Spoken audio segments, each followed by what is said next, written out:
Good morning friends. देखुन आमी morning वॉके एसेছি এই যে আস্তে আস্তে অনেক ভাইয়েরা সবাই মর্নিং ওয়াকে চলে আসছেন। তো এটা কোথায় লোকেশন হচ্ছে চন্দ্রিমা উদ্যান সংসদ ভবনের পাশে। সুন্দর একটা মানে এক্সারসাইজ বলেন বা ঘুরতে আসার জায়গা বলেন, দারুণ একটা স্পট।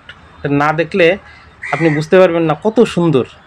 এখানে শতবর্ষী গাছ আছে, একেবারে ডেকোরেশন করার জন্য মানে এরাই যথেষ্ট এই পার্কটাকে।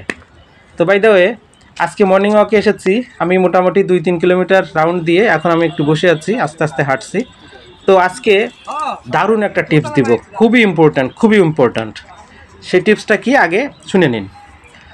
যাদের বয়স অ্যাবভ 40 অর্থাৎ যাদের বয়স 40 পার হয়ে গেছে, হ্যাঁ, তারা অনেক সময় কি করেন, চলাফেরা করার সময় একটু বেশি দেখাতে চান, মানে কৃতিত্ব দেখাতে চান, ছাতে যে থাকেন তার সাথে একটু পাঙ্গা লড়তে চান।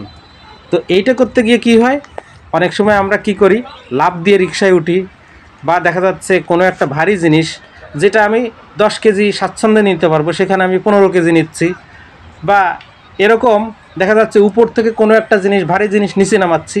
এইগুলো করতে গিয়ে আমাদের কিন্তু স্ট্রেস লাগে, এটা কিন্তু আমাদের একটা মানে টান লাগে শরীরে, মানে একটা শিরায়, হাতে হোক পায়ে হোক যে কোনো জায়গায় বা কোমরে হোক টান লাগে। এরপর কিন্তু আপনার ভোগান্তি শুরু এখানে। এবার কি করতে হবে, আপনি ডাক্তারের কাছে ছুটবেন। যখন পেইন খুব, রাতের বেলা ঘুমাতে গেলে আপনাকে বিছানায় ঘুমাতে দেবে না, প্রচণ্ড যন্ত্রণা করবে। এবার কি করবেন, এবার আপনি ডাক্তারের কাছে গেলেন, এবার নিউরোর কাছে যাওয়ার পরে বলল যে এমআরআইটা করলেন, এই হাজার হাজার টাকার সূত্রপাত কিন্তু এখানেই খরচ হওয়া শুরু। এরপর কি হবে, এর জন্য দেখা যাচ্ছে দীর্ঘদিন আপনার এরকম রেস্টে থাকতে হবে। এর ফলে একদিকে যেমন কাজের ক্ষতি হবে, সেরকম বিভিন্ন অসুবিধা হবে।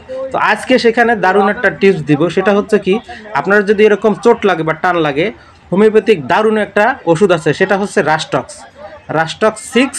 আপনি পরপর 3টে ডোজ আধা ঘন্টা পরপর খাবেন, তাহলে এটা চলে যাবে। আর এই সমস্যা যদি 15 দিনের বেশি হয় তাহলে কিন্তু অন্য মেডিসিন দিতে হবে। তো সবাই ভালো থাকবেন, সুস্থ থাকবেন, সবার জন্য শুভকামনা, শুভ সকাল।